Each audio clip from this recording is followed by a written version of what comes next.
Where are my students to tell me to start it?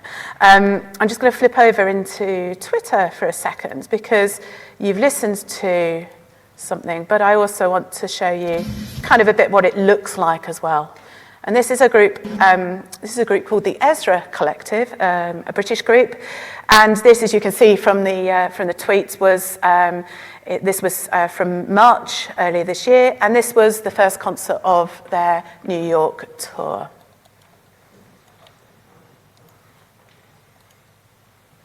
Which I hope is going to work.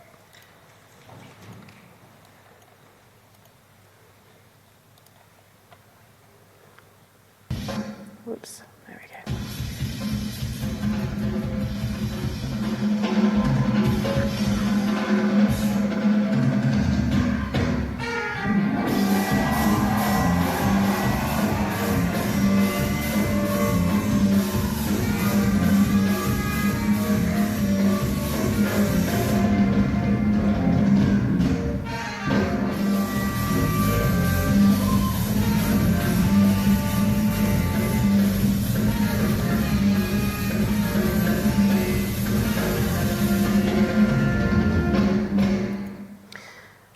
So my reason mainly for showing you that was that perhaps that might not tally in your mind with what you might expect jazz to look like or even to sound like. And that's something I want to explore a little bit this afternoon. So over the past year or so, the media has been full of reports of a resurgence of jazz. And what I want to ask is, what should we make of this? How can we understand that? My way of understanding it, because I'm primarily a music historian, is to see what we can learn from the past to perhaps help us understand our present. Certainly for those of us that have got an involvement in jazz or have any interest in it at all, perhaps the idea of this richness, vibrancy and quality of the jazz that's going on in Britain today won't be too much of a surprise. But certainly it seems, these headlines exemplifying it, I think, that jazz has achieved a particular resonance, perhaps, going beyond the places and spaces where we might normally find it as a genre, and within which it's normally appreciated as well. So there's something then in the contemporary context of Britain in 2018, 2019, that has led jazz being brought into the spotlight, being brought into focus. And my way of sort of trying to interrogate that a bit is to ask whether we are perhaps entering a new jazz age. So to understand what I mean by that, we need to go back. We need to go back to the typical age of jazz, that interwar period, perhaps typified in our minds by the 1920s, the Great Gatsby, the Flappers. And the term jazz age was said to be coined by F. Scott Fitzgerald here in his Tales of the Jazz Age. And of course, this was the period where jazz was the popular music. It was absolutely front and center in that spotlight. And when we look back at jazz within that social context, it's perhaps quite easy to see why.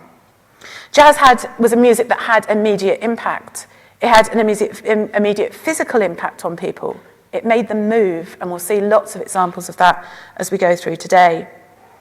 It was also a different way of responding to the reality of war and post-war circumstances than perhaps modernist art was.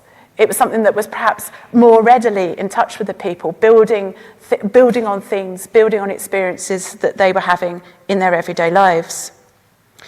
So whilst modernism in many senses sought to kind of explain the nature of reality then, jazz was often adopted as a deliberately escapist approach from it altogether.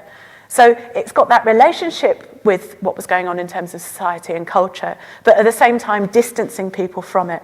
So even though in some respects, yes, jazz fits in with ideas about modernism and certainly with modernist music, for the people that were experiencing it in the nightclubs and other environments, it really acted as a very important source of escape. And if we apply that more specifically to Britain, of course, we've got that horrendous aftermath of war, where jazz was coming to prominence right at the end of the First World War. And in fact, many people would say that the aftermath was at least as horrifying, but in different ways to the reality of war itself. So within that context, jazz was very well able to deal with all these sort of paradoxes that were around at that time. This sort of pull between tradition and experimentation, wanting to stay true to values that had been established, but at the same time wanted to move on, wanting to construct a sort of a reality around these very difficult circumstances and at the same time escape from it. Wanting to build a new sense of Britishness, perhaps, but at the same time, again, wanting to perhaps forge new links with cultures beyond the West. And of course, the culture, the so-called primitive, was extremely rife then at this point. Jazz dancing, as I've mentioned, as a social activity was particularly important in all of this. That encouraged this emerging division between the generations, the old men that sent the country into war and the youth that were very much at the mercy of the circumstances that emerged after it. So that division between the generations, the emergence of a youth culture, which happens time and time again, and which music often plays an extremely important part.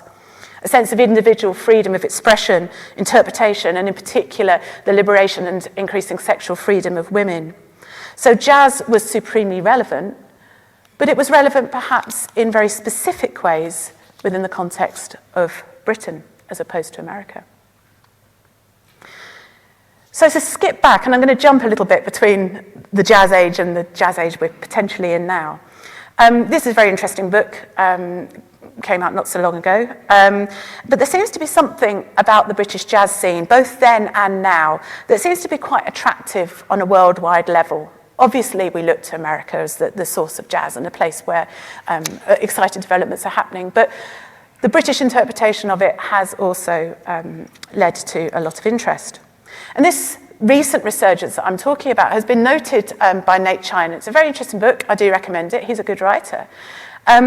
He spends no less than 3 pages specifically talking about the London scene. And he's name-checking the group that I played earlier, the Ezra Collective, and also people like Shabaka Hutchins and others that are very much part of this new British jazz scene. So 3 pages might not seem all that much. You might be thinking, oh, that seems a bit, you could have at least done a chapter perhaps. But in fact, his treatment of British jazz can be seen as part of an ongoing, if subtle, shift in the discourse around jazz as a global music. So as an example of this, that we can see that this shift is just gradually happening. This is a poster from Jazz Appreciation Month, which incidentally is April. This one from 2004, and this is administered by the Smithsonian Institute in America. And you can see if I just blow that up a little bit for you, the slogan there says, "Made in America, enjoyed worldwide." So the very clear implication is that jazz has been made in America, and if you want to, you can more or less sort of passively absorb it right across the world. That's 2004. Here's 2012, so sometime later. There's a subtle shift here in the slogan, "Born in America, enjoyed worldwide." So it's very subtle, but perhaps there's something there in the wording that indicates that although jazz continues to be enjoyed quite passively worldwide, it's born in America. Perhaps it might be made, perhaps there's a middle ground where it actually might be actively being made, being constructed elsewhere other than America. So this implication then that America is the place where jazz is actively created and then the music is received passively elsewhere has been contested by the development of recent scholarship around jazz outside America, which has developed hugely since I wrote that book that Peter mentioned in 2005. Really, over the last 20 years, this has been a massively expanding field. And really what the scholarship has done is go beyond this. The idea of jazz in Britain, which is just about visiting Americans. So we track Duke Ellington and we say, okay, it's kind of interesting that he played in London, then he played in Liverpool. And it is quite interesting. But it's been moving perhaps more to this idea about a British jazz. And this, I've borrowed the term local heroes, which I like very much, from E. Taylor Atkins, who writes about this in Jazz Planet, which is an anthology about jazz in other places other than America. And he talks about how important it is to study these local heroes and not just be dominated all the time by, Duke Ellington played there. Yeah, okay, but so what? Actually, somebody on a local level might be making much more of an impact in terms of a kind of developing scene. So there's a bit of a sort of dichotomy going on there. And there's a general sort of assumption, and it's sort of almost swung back the other way, that this British jazz is actually much more important than tracking that jazz in Britain. And that too hasn't quite perhaps got it right, because almost kind of by implication then we start to look at, so what is British jazz then? What are our expectations perhaps of a British jazz? And this is how we end up in sort of generalised territories like saying that all jazz from Scandinavia has a Nordic tone, or all jazz from Spain has a Spanish tinge. And so I was wondering about sort of what the British version of that might be, and I think it might be something like this. Whoops.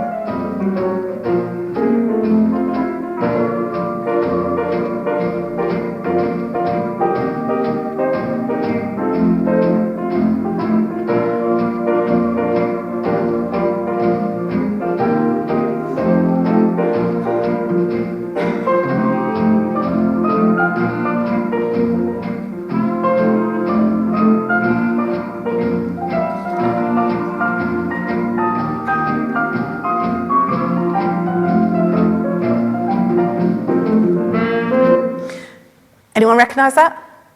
Yeah. So that was Early One Morning, done in a jazz sort of swing style. That was recorded in 1938 by Leonard Feather, who many of you may know was a very prominent jazz critic, actually moved over to America and had the most part of his career there. So that fits quite nicely with this idea of British jazz. You take British folk music and you play it in a jazz way.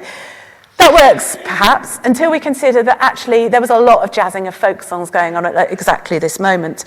In the previous year, for example, Benny Goodman had recorded his own version of Loch Lomond. So there was a bit of a thing about jazzing folk songs at this point. There was something that was happening where people were looking for that material. It was before perhaps the jazz standard had quite solidified as a thing, the songs from the Great American Songbook. So people sort of looking for other sources. So it's probably not really about being British particularly at all, but it's easy to read it like that. And I think actually going back to Chinan as well, when he talks about the London scene, he talks a lot about cosmopolitanism. And there's almost an expectation because of the people that are playing jazz, particularly in London and that environment, that the music must necessarily reflect that. And I think we should probably question that a little bit more perhaps than we do. Just to say a little bit about sort of how this relates to the work that I've done over the past, however long it is, quite a long time. This has been Jazz in Britain's been my main focus since my PhD, which was essentially turned into that book on jazz in Britain. Most recently, I've focused particularly on issues of race and worked with colleagues when I was at the Open University, Jason Toynbee, Mark Banks, Mark Duffin and Byron Dewick, on an AHRC-funded project called What is Black British Jazz? And also sort of extended my work to really think about that relationship between past and present, what can we learn about the past about the present, and vice versa. Last year, I was fortunate enough to be given the opportunity to curate an exhibition called Rhythm and Reaction, which was essentially looking at the impact of jazz beyond music. And that was something that I was aware had occurred and had written about a tiny bit, but really hadn't researched in a great deal of detail. So this was entirely new. And it was a different way of thinking about jazz. And it really made me think a lot more about how jazz sort of impacted everyday life. And interestingly, one of the reviewers that came round to that exhibition, he was a rock critic from The Telegraph, and his thing was really sort of rock and punk. And he looked around the exhibition, he said, but it's just the same as when punk emerged, in terms of it really infiltrating people's lives, it being a whole way of life. And when he wrote the piece about the exhibition, he made that comparison, and I think it was a very well-drawn comparison, actually, and an interesting way of thinking about it. It seems a good moment just to kind of pause, and I just wanted to sort of formally acknowledge people that have been a great help to me in my career. This lot down here, not the dancers, the people on the bandstand, that's my big band. We've been going for 17 years this year, and they've helped me more than they know. A couple of them are here tonight, and it's really nice to see them. In thinking through the real sort of practicalities, we play a lot of 1930s and 40s swing music, and recently we've collaborated a lot with Mersey Swing, which are the local Lindy Hop and swing dance group. And again, to sort of make those connections really happen has given me a whole new perspective on that music. I'd also like to acknowledge the late Jerry Farrell, who's an ethnomusicologist who was my PhD supervisor and really sort of led me on this work, but also Derek Scott and Tony White, and in fact all my colleagues here in Liverpool for providing an amazing intellectual environment for thinking anew about a lot of the things that I thought I knew, and perhaps realising the things that I didn't know. So thank you to all of them. And then, of course, my family, my mum's here, so that's nice as well. So, but that's kind of where I'm coming at all this from. So, back to the Jazz Age. What I want to show you in this lecture is that the British responses to jazz have been far more complicated than a straightforward absorption or emulation. But this has been the case from the outset. There's been a temptation to say, really, British jazz only existed kind of post-1950. I argue that it existed almost immediately, and I'll hopefully show you why, and you'll hopefully believe me. And this whole idea really relies on a much more complicated idea about what the Jazz Age was. It's really tempting. If you go on Amazon, you can buy yourself like a flapper costume and then, oh, I'm in the 1920s. It's actually much more complicated than that. So as a starting point, seeing as we started with Fitzgerald, we can move over to Evelyn Waugh, whose two novels, Decline and Fall and Vile Bodies, really kind of track the rise of a sort of disturbing undercurrent to all this apparent gaiety that was going on in the Jazz Age.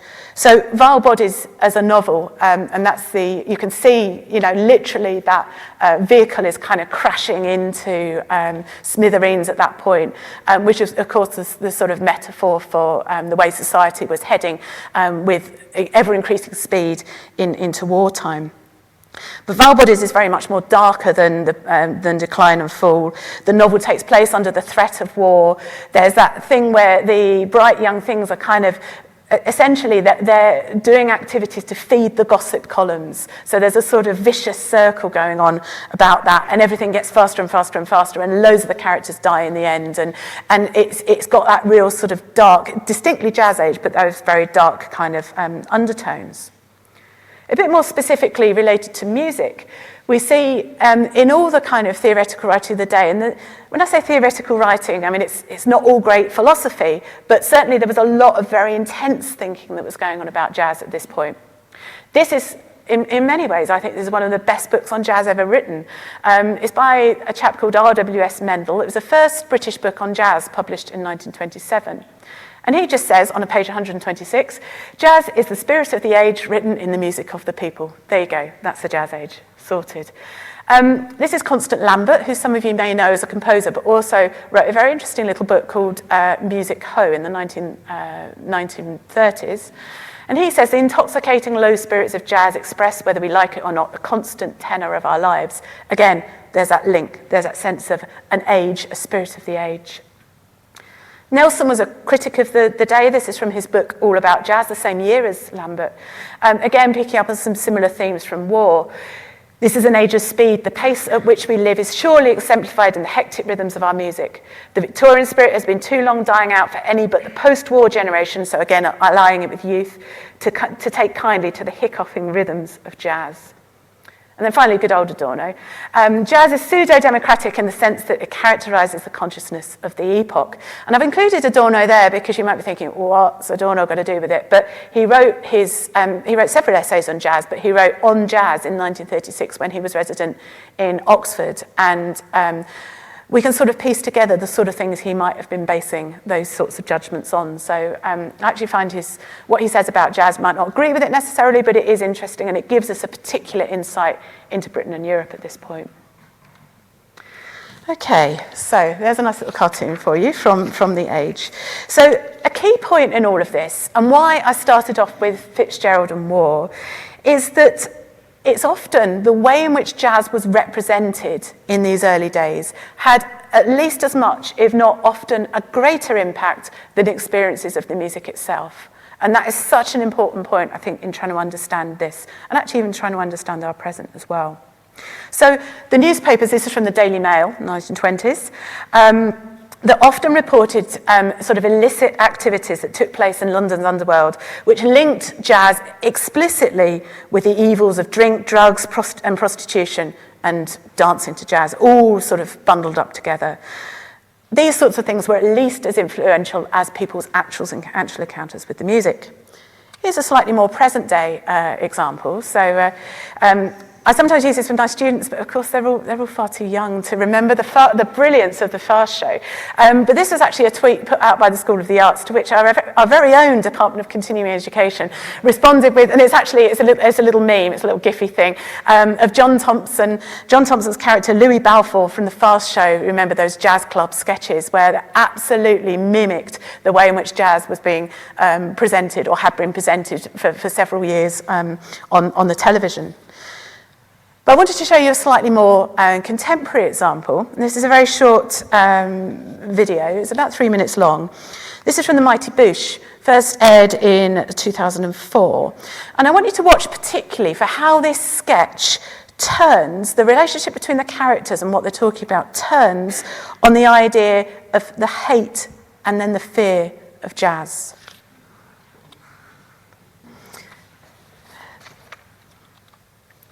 So what's really interesting about this is this idea of the fear of jazz was there, as you can see, from the very beginning. It's been really significant in the discourse on jazz over the past century.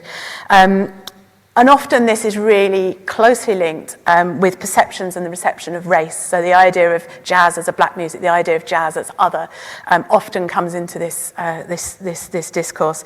Attitudes to race been summarised really succinctly by Christopher Small as fascination, fear, and even envy, which I think sort of speaks to those different reactions that people had at the time to jazz. But it's this either fascination with or fear of the unknown in terms of musical style, which we can see has driven attitudes to the music. And in the case of jazz in Britain, before jazz had even been heard or experienced properly, its reception, its representation was influencing its reception. So the idea of jazz then was quite well established in Britain before its precise musical identity was very well understood. And the main way in which this was established was through popular song. So we've got to take ourselves back to the time. It's not quite pre-recording, but it's pre-recording in a sort of mass market, available in every home. That was certainly not the case. So musical entertainment that was widely accessible was often variety theatre in the local town, or it was the domestic piano. So the popular song was absolutely key to this. Popular song in a notated form. So either you would go out and hear somebody doing the latest popular song on the stage, or perhaps you would buy the music for yourself and play it on the piano and with everybody around. And what we do see is a lot of songs that deal with jazz in the very, very early days and represent it quite consistently in particular ways. So in this first excerpt here, we can see the idea of jazz being better than ragtime. This is really important because ragtime, of course, was the previous American musical craze that was, again, quite well known in Britain. So here's this new thing, it's better than the one that you had before. Then comes this idea about compulsion to move. So jazz, you can't keep still while they're playing. So as soon as you hear jazz, you have to jump up and move about to it. It's not a music for sitting still. And this is a similar idea. So when you hear the rhythm, just go with them. And this is all about jazz. And I should say that the musical material of these songs is not particularly jazzy. It's fairly generic. So it's really just all in the lyrics. But this sort of compulsion to move and to be free and to be expressive it's shown in songs, can sort of lead to perhaps undesirable consequences. So this is idea about sort of an excess of emotion. Something they do, talking about the jazz band, I never knew, just makes me feel oh so good, I could throw myself away. That's the Lancashire jazz band, so there we go. And again, this sort of excess of emotion, it nearly makes me cry, it seems to creep right over me, does that jazzipated melody. And then ultimately, jazz becomes a metaphor for sex. This is the Costa jazz song, so it's all written in Cockney dialect.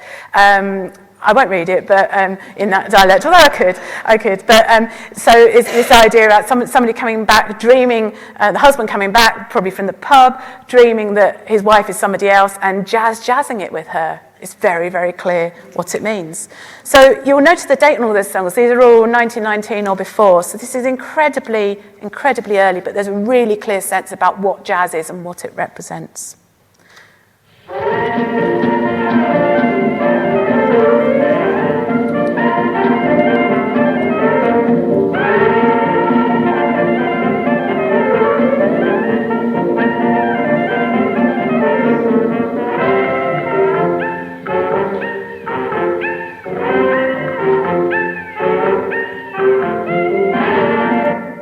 Then this lot show up.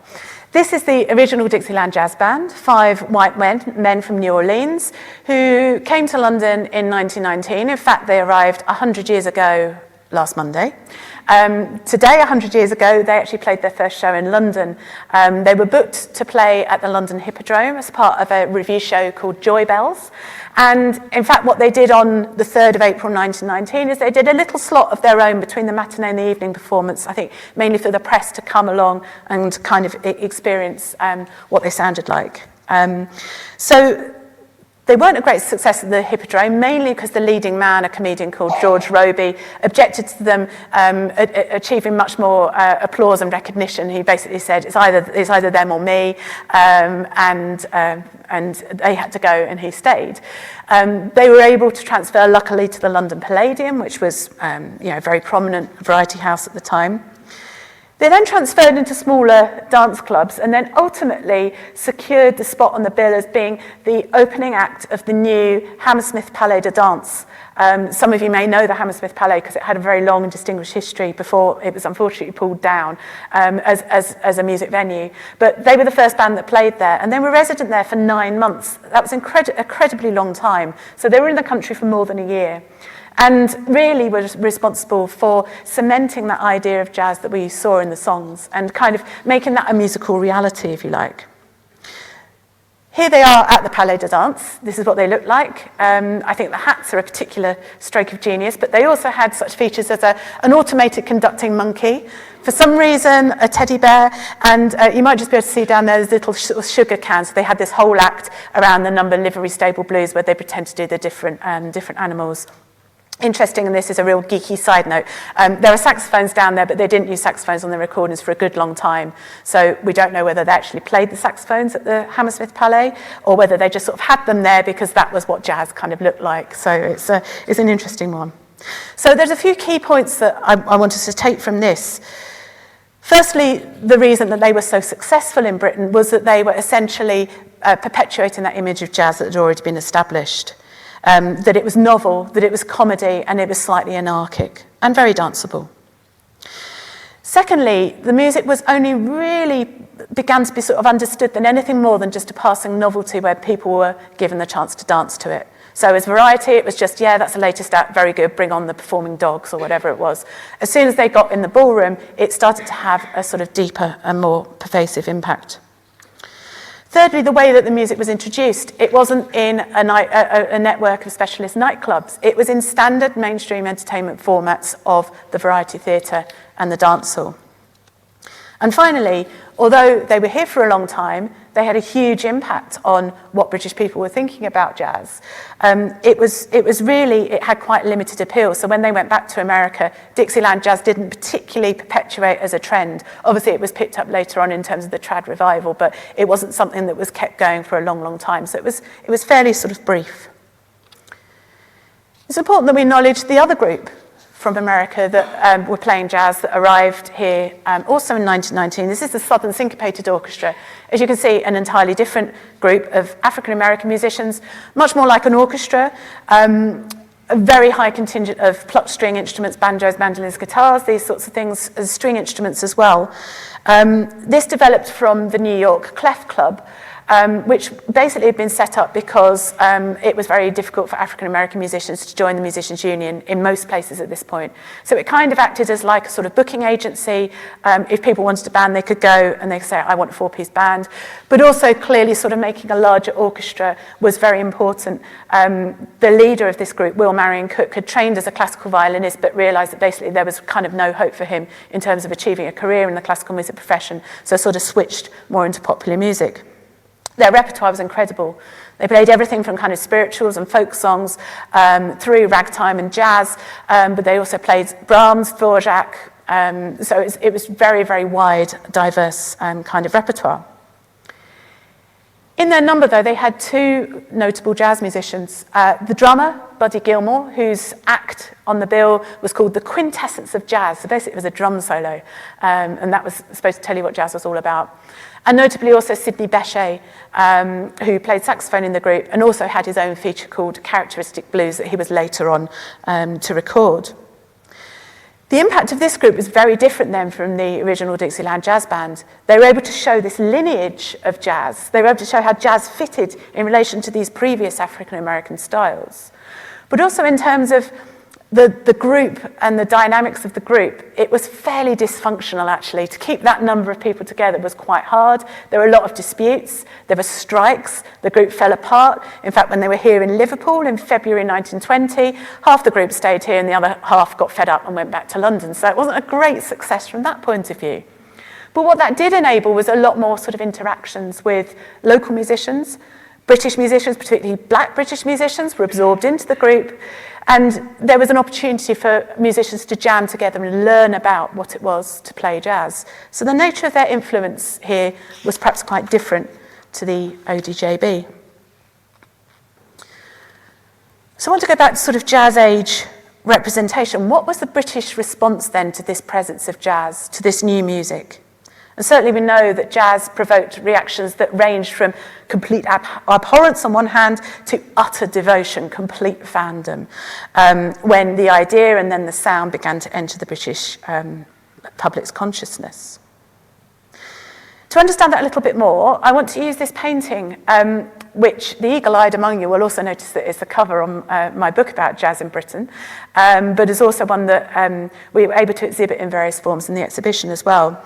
And I want to sort of pull out various elements of this picture as a way of talking through a few themes which influenced those opposing attitudes and everything in between, the abhorrence and the devotion as well. So this picture is called The Breakdown. Itself, it's a bit of a play on words.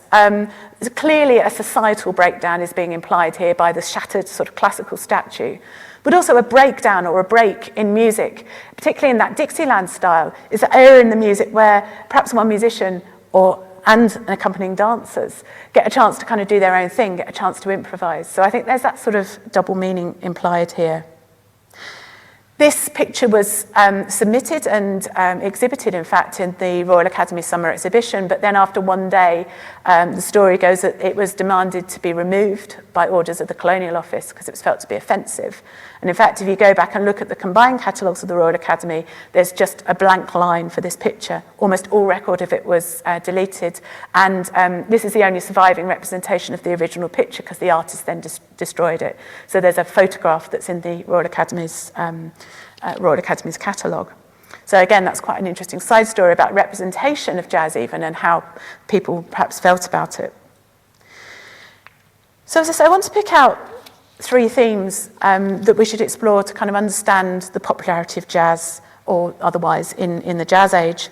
And as the picture indicates, I think this picture, if you'd seen that in the 1920s, even though it is clearly not a sounding object, jazz would have been so strongly implied, you couldn't have been thinking that he was playing Mozart or ragtime or anything else. That would absolutely have been jazz.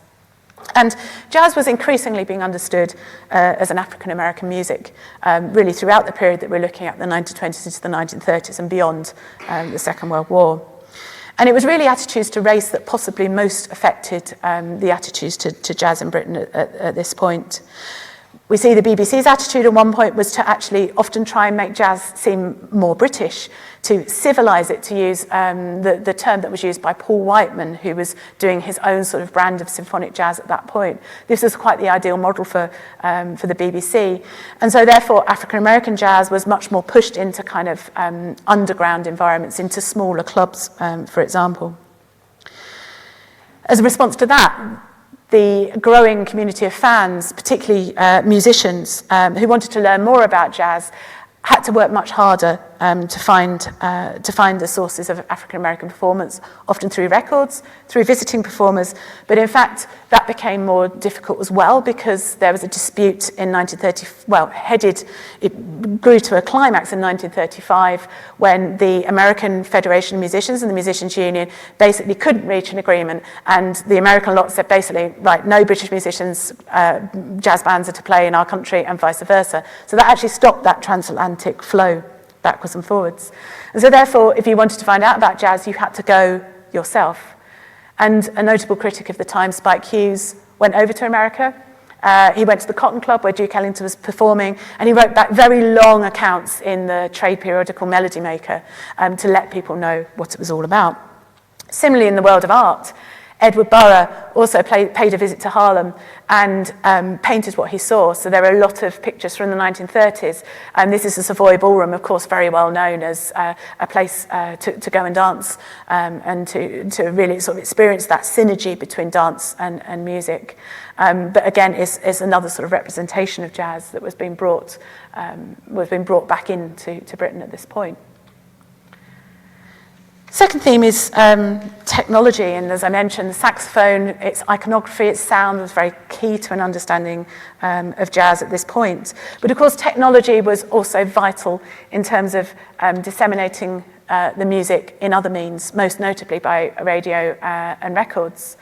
This picture by William Roberts of Bohemians shows how, through the use of this technology, jazz could kind of permeate into the domestic situation. So we were thinking earlier about the piano as domestic musical entertainment. Really what we can trace here is a sort of evolving automation of domestic musical entertainment. So we go from a piano to perhaps a player piano, where there's an element of you just put the roll in and you don't need to do as much, to perhaps a record. There's still an element of skill perhaps in selecting the record and putting it on, but increasingly automation is helping you to have those experiences. So records were extremely important, and they're extremely important domestically, but also as a basis for, again, a sort of popular music fandom, talking about records, swapping records, exchanging ideas about records. And this became formalised in Britain before this point, actually in the mid-1930s, in the form of rhythm clubs that were modelled on literary circles. So it was almost like a book group, but for listening to records. So you would show up with your records and listen to what each other had. And this was a really good way of actually, somebody who had a lot of records could share that with a wider group. And these existed across the country, and some of them actually still exist today. So technology is an extremely important part of that. And then finally, dance, which I've been alluding to and indeed thinking a lot about recently. And this is a picture of the Hammersmith Pallida dance, so where we saw the original Dixieland Jazz Band playing earlier. What you'll notice, of course, is in this picture, we're still looking at traditional couple dancing here, more or less. It's quite different from the dancer that's being portrayed in Souter's picture, who is, for a start, naked, but dancing alone and dancing freely, perhaps clapping her hands to the beat. And I think dancing is absolutely vital, because outside this growing community of aficionados, the sort of people that would have collected records voraciously and swapped the matrix numbers, it was through dance that most people would have encountered jazz. This would have been the real revolution. The impact of jazz would have been felt in these changes within the ballroom, the musical accompaniment, the dress, the etiquette, and even the very nature of the venues in which you could go to dance socially. So Souter's painting is one among a lot done by British artists who focus on on dance as and jazz and dance as a sort of corrupting influence. You can see that there. You can see that message there. So exactly the same things that were repelling people, some people were attracting them in other sorts of ways. I'm going to come back to dance in a minute, but I just want to sidestep. The problem with curating an exhibition is it gets very expensive because you fall in love with things and you start buying them. These are the two pots I bought myself. These are Colton ware, jazz from the 1930s. It's British designed, British made. And we know that the design was called jazz because we've got the original pattern books where they design them first in a watercolour before they decide how they're going to transfer them onto the ceramics themselves. So again, it's another way in which jazz permeated very rapidly into everyday life. In the post-war, especially in this interwar period, it became easier to perhaps add a touch of individuality in your home, whether it was what records you chose to listen to, or what your curtains looked like, or even what you decided to put your flowers in, potentially. So it was interesting when I did the exhibition that really, in terms of tracking the aesthetic impact of jazz, it was on these sorts of products that were intended for the everyday domestic market that you can see the influence most clearly. So obviously, if a design's called jazz, we can look at its sort of constituents, certainly a brightening of the colour palette. The use of the chevron or V shape, which we see all over the place in this period, very much symbolic of, the electric age. But also, if you think about the original sort of BBC logos with those sort of almost lightning flashes coming out, it mirrors that as well in terms of the angularity. Also harks back, of course, to the vortices before the First World War. And then similarly with the textiles, this is a textile for William Foxton by Gregory Brown. And if you think about what there was previously in terms of textiles, we're thinking about Art Nouveau, floral. Obviously you've got a repetition in textiles because that's inherently what it does, but nothing as vigorous as this. Nothing with this, perhaps with this sense of rhythm. And interestingly, when I was pulling up this picture to put it in this slide, and this has definitely happened since I did the exhibition, so I'm hoping this is going to count for my ref impact, that they seem to have made that pattern into a rug, which actually is called a jazz rug. There's nothing ever referred to about jazz, about that textile, but now you can go on Rug Lovers UK or whatever, and you can buy yourself a rug in that very pattern, and I'm pretty sure that didn't exist before I put it in the exhibition. So we'll find out. But so it's the same now as then. You could inject this element of jazziness into your home. That aesthetic of jazz as being about new instrumental colour on one hand, and that vigorous syncopated rhythm on the other hand, was having that deep aesthetic impact within Britain. Okay, so I want to return to talk just a little bit before I conclude about the musical response to jazz in Britain. I've talked a lot about sort of art and perhaps sort of socially and in terms of dance, but how was jazz adopted in Britain? But how was it adopted in a particular way that perhaps we don't find anywhere else? So, as I mentioned before, the original Dixieland Jazz Band was undoubtedly influential on the understanding of jazz in Britain, comedy, noise, anarchy, etc. But it was really through the BBC and by association the hotels and restaurants that were sort of governing what was acceptable for those environments within London that had a big effect on how jazz became absorbed into British popular music as a musical style. So there was a sense that jazz as a most significant trend in popular music couldn't be ignored. If you had a dance band, you couldn't just say, well, we're not going to play any jazz at all, because there would be an outcry. So there was a question about how you would absorb it in what was considered to be a suitable way. And we have to bear in mind here the early BBC and the sort of Reithian ideas about it existing to educate rather than entertain. And in fact, jazz and dance band music never sat within the music department at the BBC at this point. They sat within the variety department. So again, it's about something being entertainment. The real music was positioned elsewhere. There was a very, very clear distinction there. So it was through these dance bands that essentially evolved from the groups that were there anyway to play the music in the before the war for social dancing. And one of the most basic changes that happened is that the string players learnt the saxophone. But they kept being string players as well, because you might have wanted to play something that was really up-to-date and jazzy, but then you probably still need to play waltzes as well. So we get a lot of testimony from this period, and including on transatlantic liners as well, about the string players having to be what was termed double-handed. So they have to be able to switch from the violin to the saxophone. And that was a key difference, certainly, in terms of the sound as well. Clearly, the addition of the drum kit as that evolved was quite important as well. So there was that very rapid adaptation that had to happen, but still not completely letting go of what was there before. Rapidly, these dance bands, though, took on a role on the variety stage, live on the variety stage. And in order for that to work, they had to do more than just play music for dancing to.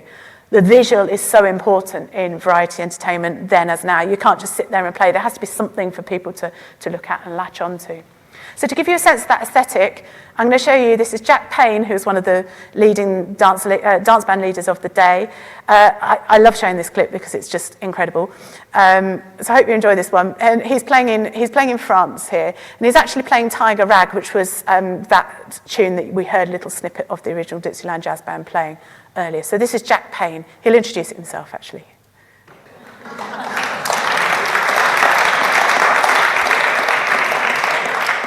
So first of all, try telling me that British musicians can't play jazz. I mean, the musicianship there is astounding, never mind the backflip. So that would be kind of what the very best of the British dance band would present as a variety act.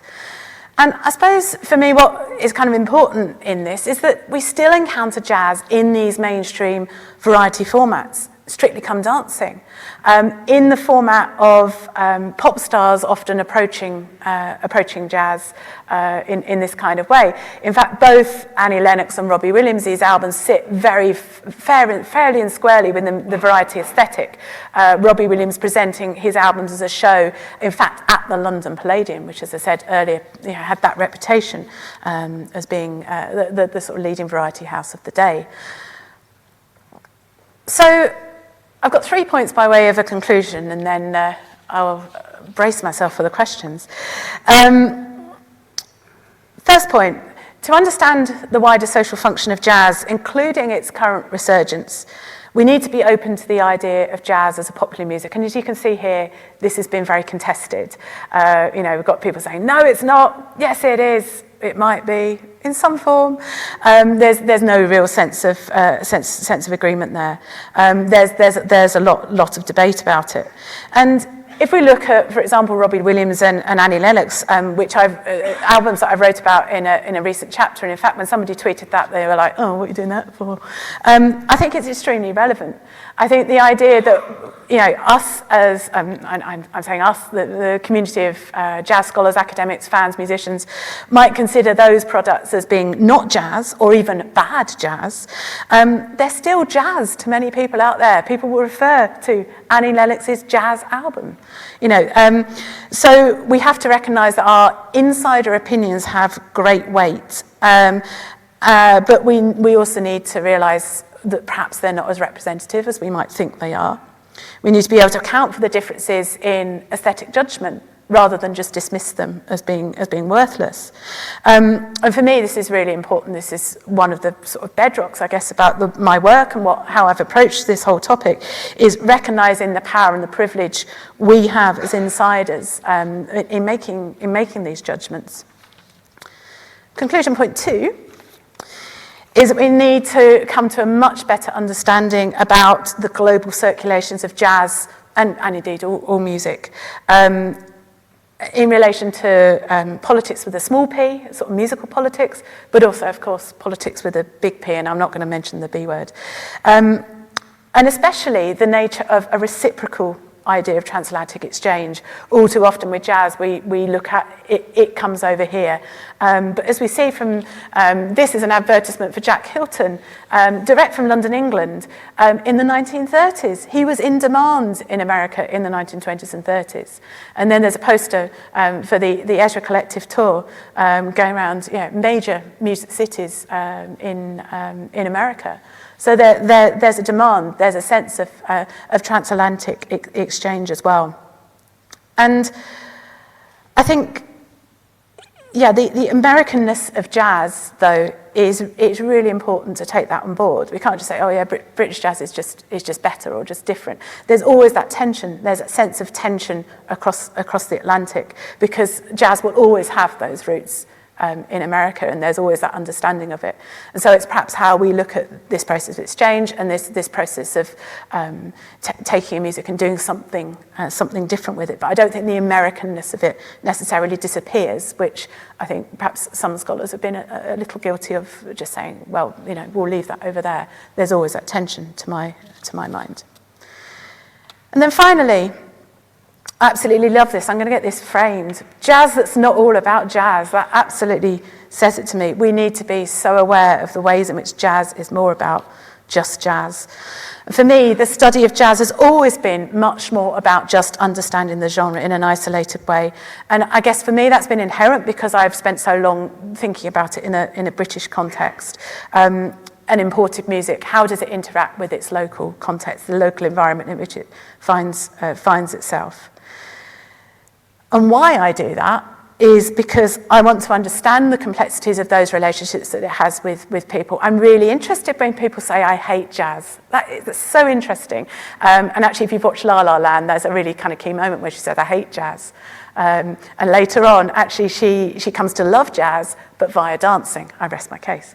So I think Damien Chazelle says a lot of very intelligent things about jazz, actually, but he's been denigrated mainly actually by the insiders. So you can rewatch those two films, Whiplash and La La Land. So I study jazz then because of those complexities of the relationships it has with publics. I think it helps us to understand the way in which music has developed over the past century, and of course, thereby the evolution of society much more broadly. And I'm certainly not saying either that jazz uniquely has the ability to do this, but there's something about when jazz reaches beyond the metaphorical, literal limits of the genre, often enabled by technology, in ways that reflect society and that enable a physical connection in whatever way from its audiences. And thinking back to that first video I played you, the physical connection between that audience experiencing the Ezra Collective was so clear to me. And that's what allows those connections to be made. So fundamentally then, I put it to you that jazz is a musical form that constantly reinvents itself, remains modern, often transcending these established boundaries of genre, format and context to maintain its relevance. And to me, this seems to be what has occurred recently, that same spirit of reinvention that had propelled jazz into a prime position in the 1920s has allowed it to flourish in an ongoing way, but perhaps particularly today. Thank you very much indeed for listening.